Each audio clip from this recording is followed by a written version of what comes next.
Have you ever been out and noticed a large family, and you can't help but thinking to yourself, one child just doesn't seem to fit? Maybe it's a quiet, shy child, and everyone else is very expressive. Or maybe it's a reserved family, and there's just that one kid who's just an order of magnitude more enthusiastic about everything. And you can't help thinking to yourself, do they ever feel like they don't fit in? I think that's the way we've made some of our millennials feel today. And that we talk about these studies that say that they're self-centered, that they're impatient, they're anxious to grow, they lack loyalty, or that they're willing to leave to find what they want. And that as leaders, we should expect millennials to leave. And I think there's a real danger to that. I'll come back to that at the end.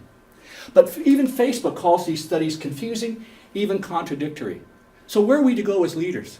So what I'm going to do is present to you a model that brings everything what millennials want, but shows you that they're not unreasonable demands, but rather elements of an effective performance and engagement strategy that would be appropriate for any organization, no matter what ages are in the workforce. So the model has two sides. It has a work side and a leadership side. Things at the top require creativity. Things at the bottom, analysis-driven. Things in the middle, they kind of need both.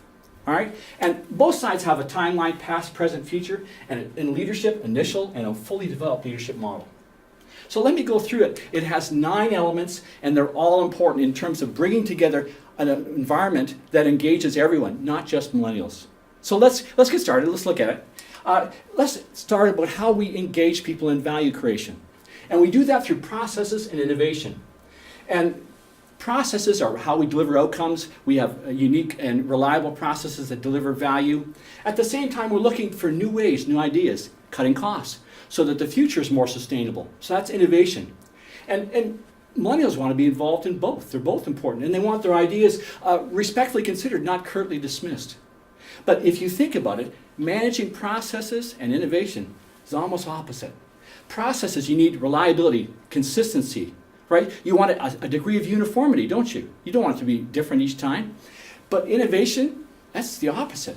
It is, because we're actually asking for outside-the-box ideas, and we're wanting to affirm ideas as they come from employees, right? So it's very different, and you need innovation to be balanced with processes to make the future go. So both of these are important. But then in terms of prioritizing work, goals and targets, they've just been our go-to for years. We also can use coaching, but goals and targets, if you think about it, it's been the way we've been doing things for 20 years. The idea being, let's give goals and targets to talented people who know the work, and they'll take us where we need to go, won't they? They will. It just hasn't improved performance or engagement in 20 years. Maybe some reasons why. Goals and targets are often longer term in their duration, and we have a shorter term focus on many jobs. And we can't really relate, so what we do is we keep doing exactly what we did before, and nothing changes. The second thing is, goals and targets are kind of past-oriented. You don't know how you did until the period's over, right? So you don't know how you did. So it's not so much about how to be successful going forward. But the final thing about goals and targets that I think is harmful or not helpful is that if you are relying on goals and targets to shape employee behavior, what you're not doing is deciding and defining what's expected by role. Because you don't need to, because your goals and targets are doing that for you. But if you're doing that, if you're relying on goals and targets, you can't assess people and you can't coach people. You can't assess people. All you can do is compare performance, compare effort. And now that leaves managers open to bias as we pay less attention to people who quietly work hard and pay more attention to people who politic all the time. Leads to disengagement. At the same time, we can't coach because we've not sat down and defined what's expected by role. So how can I help you? I've not thought about the role. And that's a core expectation of millennials. They want to be coached. They want their contribution to be recognized and to be significant. And that's a core expectation of theirs. And it's not that they want to be micromanaged, no. In fact, they want flexibility because they have new ideas, new tools, and they want to create outcomes in their own way. But they want us to be interested enough in their success, in their contribution, to give them a few suggestions of how they can rock their contribution going forward. So on this side, we have this going on. We have delivering and guiding. Delivering is about delivering outcomes today. And that's very important because we have to be successful as an organization. At the same time, it's guiding the future. It's bringing people and ideas to their full potential. But if you think about it, this is important, it's not urgent. And urgent things beat the tar out of important things all the time. So you need accountability to keep all of it operating. So that's the 4 on this side. On this side, the leadership model, we have an initial leadership model. We use words. We just love words. Leaders are all about speaking and engaging people. We want to give speeches, presentations. We do videos. And leaders, we love words because we need inspiration ourselves. Leadership is taxing emotionally, intellectually. And we look for inspiration to keep our energy up. And then we pass those ideas down to our folks. It's just that as organizations grow, those words are less and less effective. And if you think about it, why? Farther down in organizations, work is more defined, more constrained. It's more process work, isn't it? So you want reliability. So for them, your inspirational words aren't as important as the accountability that's up around their work environment. So it's their work environment that's more influential. And if you think about it, leaders aren't just accountable to voice directives and hope something happens. They have to provoke action, don't they? Otherwise, we can't make the changes we need to keep the organization tracking to the marketplace. So we need to learn what Solomon wrote about 3,000 years ago, that to scale an organization, you need to communicate what's important, not just with words, which inform and inspire, but also accountability, which provokes action, which allows us to keep the organization agile because we can track and do things differently. In terms of why the organization exists, it's profitability and purpose and values. If you're not for profit, maybe profit isn't the thing you look for. What you would look for is professional competent management as a sign of an indicator of an organization worthy of your participation and effort and your commitment. But for the rest of us, profitability is so key.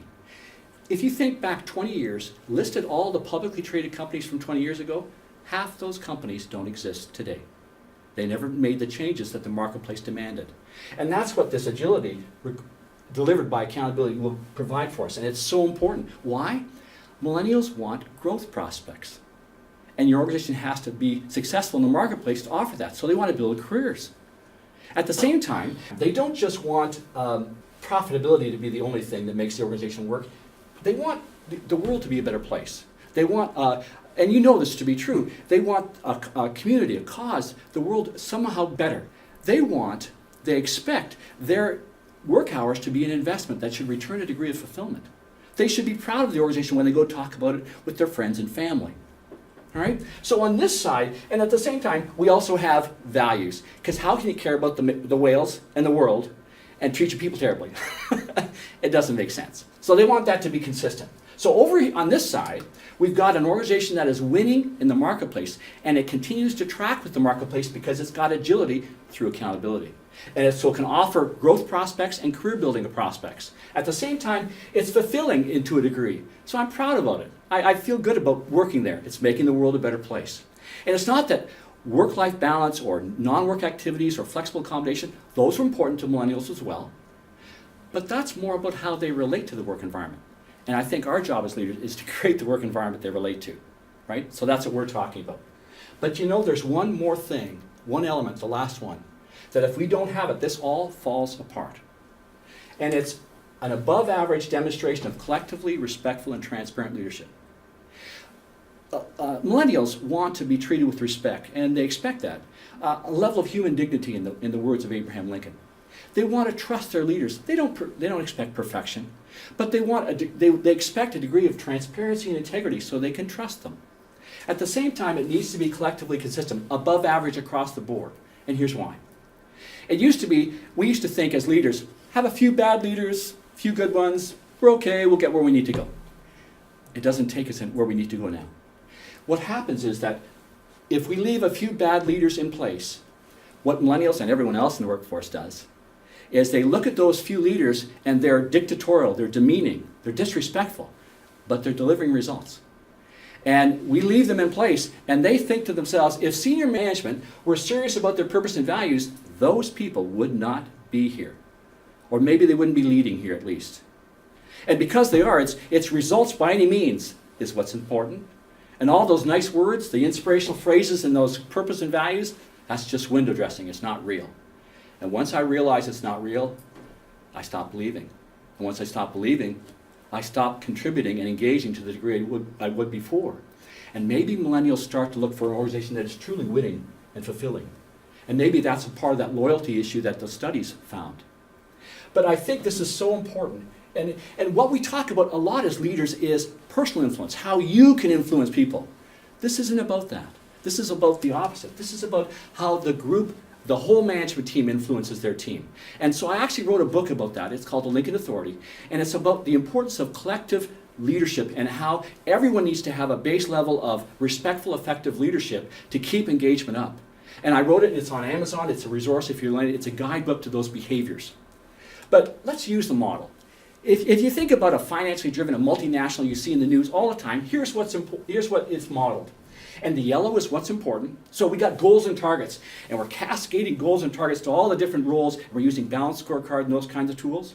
And we got Lean and Six Sigma. We're driving robust, reliable processes, delivering great outcomes. We got clear direction and inspirational phrases coming out from head office, and that's great. We got profitability updates. We're monthly and quarterly checking project and profitability targets. And we got dashboards for it all. And there's nothing wrong with any of that. It's just that millennials, and everybody else I know, values what's not being talked about. The coaching that says, you're actually interested in my development and my contribution. The affirmation that comes from you listening to my ideas.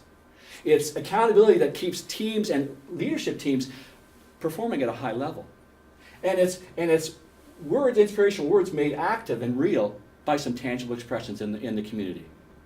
That's what they expect. But let me do the opposite. Let me show you an opposite organization. Here's an NFL football team. And I thought they'd be fun because they're almost the exact polar opposite. And you think, it's the New England Patriots. And if I say that word as an NFL fan, you either love them or you hate them because they win so much it's annoying. Right? Coach Belichick calls his approach, do your job. And do your job is really, it's not that they don't have goals and targets, they just never talk about them. Because all they talk about is what those look like daily and weekly. And so it's a strong coaching focus because they've defined what's expected by role. And they have organized team activities and processes, but they change all the time because innovation is so strong there. In one NFL film, Coach Belichick is walking around the practice field, and one by one his coaches come up and offer suggestions on how they think they can make the Hall of Fame coach, the most winning coach ever, his practice better. And Coach Belichick smiles and goes, that's a great idea, let's do that. A few minutes, another gentleman comes over and he offers a suggestion, and Coach Belichick says, that's an excellent idea. That's exactly what we need to be doing. Let's do that right now. Isn't that interesting?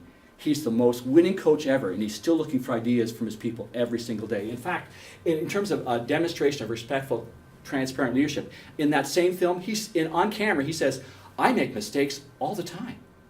And we need ideas from everyone to be better every day. Wow, that's a really cool model. And they don't have to worry about profit, they make lots of money. And they actually go through their film of last week's game in front of the entire, there's no place to hide if you're not doing a good job. So strong accountability. There's community partnerships to give a broader purpose. At the same time, what's really neat about them, their core value is unselfishness. You have to be willing to put the team first and play any position. Some players play 3 positions in one season. So if you have a favorite position, sometimes players don't want to go to the Patriots, even though they win all the time. But I really thought it was cool. They're almost the anti-inspirational group. Coach Belichick, if you've ever seen him in a press conference, is the most monotone guy you've ever seen. In fact, they were behind in one Super Bowl. And I thought, what a great time for the coach to give a rousing, inspirational speech at halftime to rally the energy of the team. No. Coach Belichick walks up and down the sideline and in the locker room says, do your job. Do your job. Which on the inspirational meter, like it doesn't move the needle, like nothing. And it's interesting that in that situation, he reminded them that they had defined what's expected by role. And everybody knew their job. And if they did it, they'd be successful. And that's what ultimately they were. They were successful in that situation. So really, for us, it's not so much about what millennials want. It's about building a work environment, and all 9 of these is absolutely critical to building that work environment. We need goals and targets to keep us on track so we're making sure that we're making progress. We need processes that are reliable, that are predictable, that are delivering great outcomes. We need coaching and innovation that brings people and ideas to their full potential for organizations. And then we have accountability, which gives us an agility so we can keep tracking to the marketplace so we can keep profitable. At the same time, we've got great words and direction made real in the marketplace, in the community. And values, expressed and demonstrated by collectively respectful and transparent leadership. And if we do that, we'll be successful. But the interesting thing is that when I'm talking about these accountabilities, it's not so much things you put on your spreadsheet. It's more how people interact. If you think about it, we help companies innovate. And what we tell them is, when you have an idea come from an employee, you want to affirm that employee. I had an instance where I gave an idea to an executive, and he said, "Keith, that's stupid, that will never work here." And I said, "What would your direct report do if you said that to them?" They wouldn't give you another idea, would they? Absolutely not. And so some of these things are really, really behavior driven, and we need to focus on that. But what I haven't talked about up to this point is beer bashes. And I had one executive say, "Well, we just need a few beanbag chairs in the lunchroom and a couple of beer bashes and the millennials would be happy." I don't think so. I remember one contract I did. I met a young man, he's a millennial, the most talented person in his area. I was excited about the opportunity to work with him. And halfway through my time with the organization, he left. It totally surprised me. So I phoned him up and I said, "Why'd you leave?" And he said, "Well, Keith, we do the clever little lunches. We didn't do any of the important things. I couldn't stay." So really the story that we need to bring back to our leadership teams is that these 9 elements compose a diagnostic we can use for our personal leadership and our organizational leadership. But the most important thing we need to bring back is that it's no longer enough to have a few poor leaders and a few good ones. We need to have a base level of respectful, effective leadership. And I love the way it kind of creates, that's why it's a plus, and I like the way it creates an A+, not that I got that many of those in school, but it's a good way to say to our folks, hey, you know what? Everybody needs to be above average, right? Because we need to engage everyone. But I did say at the start that there was a danger to telling our staff, just expect millennials to leave. And so many of these studies are telling us that. And because it's human nature to pull back from people who you do not believe are going to stick around. And that's been proven in many situations over the years. So if you just tell your staff, just expect millennials to leave, won't they be tempted to coach less, invest less, engage less? And won't that just hasten millennials to leave because they're not getting that development, that coaching, that's their core expectation? So rather than say that to our teams, here's what I think we should say. We should say that, you know what? Millennials want to be coached. They want to innovate. They want to grow. They want to develop. They want to be led respectfully and contribute significantly. And what on earth is wrong with that? Isn't that what we want from everyone, no matter what age they are? And isn't that what anyone who is able to contribute in that way, if they came to organizations, wouldn't they want to see these things in operation? So rather than let's focus on, as a team, of what millennials want, why don't we just focus on becoming the best work environment that we can be? And then we can be successful in the marketplace and significant as a workplace, able to attract and excite the best talent available. So let's start building. And what we can do now is we can take our agenda and we can take the 9 elements of this A+ model, and as a diagnostic, what we can do is evaluate our work environment, make some changes, even starting today, and to improve our performance, our leadership, and engagement. So let's get started. Thank you.